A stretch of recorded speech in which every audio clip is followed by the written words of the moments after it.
अंतिम यात्रा।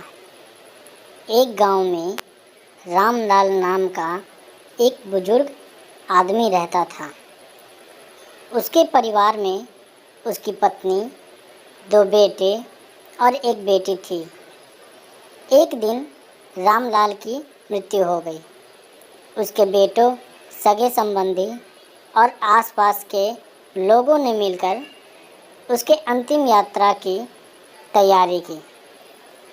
उसकी अर्थी तैयार की गई और उसे शमशान की ओर लेकर जाने लगे। अभी उसकी अर्थी को लेकर कुछ ही दूर पहुँचे थे कि तभी रास्ते में ही एक दूसरा गांव का आदमी आया और उसने उस अर्थी को ले जा रहे 4 आदमियों में से एक आदमी का पैर पकड़ लिया और सबसे बोला कि ये आदमी जो मर चुका है, उसने मुझसे 20 लाख रुपए उधार लिए थे और जब तक मुझे मेरे पैसे वापस नहीं मिल जाते, मैं अर्थी को आगे नहीं जाने दूंगा। मरे हुए आदमी के बेटों ने उस आदमी से कहा कि पिताजी ने कभी भी इस कर्जे के बारे में जिक्र तक नहीं किया, इसलिए हम तो यह कर्जा नहीं देने वाले। तभी मृत आदमी के भाइयों ने भी कहा, जब बेटे ही मना कर रहे हैं तो हम भी इस कर्जे की जिम्मेदारी नहीं लेने वाले हैं। शमशान यात्रा में शामिल कोई भी आदमी पैसे देने के लिए राजी नहीं हुआ। दूसरे गांव से आए उस आदमी ने यह सब सुना तो अर्थी को भी आगे नहीं जाने दिया, जब तक कि इस बात की खबर घर की महिलाओं तक न पहुंच गई।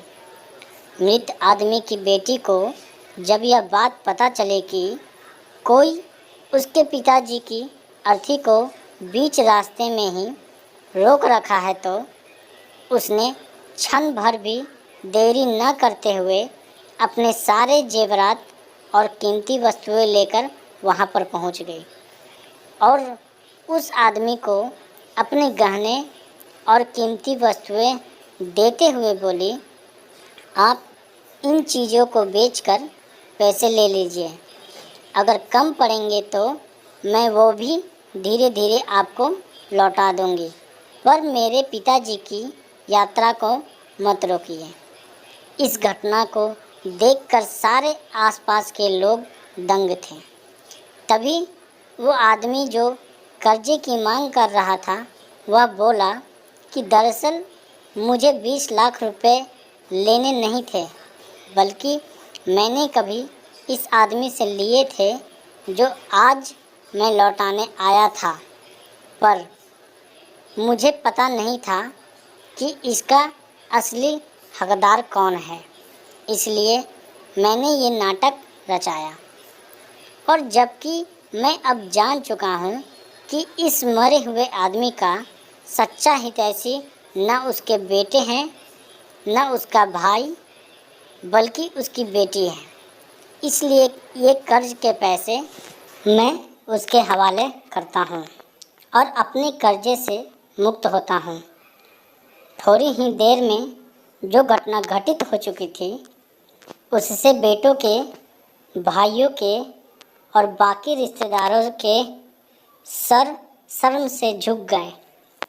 इसलिए हमेशा दुआ करना कि हर किसी को एक बेटी ज़रूर हो, क्योंकि बाकी सब तो माता पिता की दौलत को अपना समझते हैं, लेकिन बेटियां माँ बाप को ही अपनी दौलत समझती हैं। दोस्तों, आपको ये कहानी कैसी लगी, हमें कमेंट करें, लाइक, शेयर और सब्सक्राइब करें। धन्यवाद।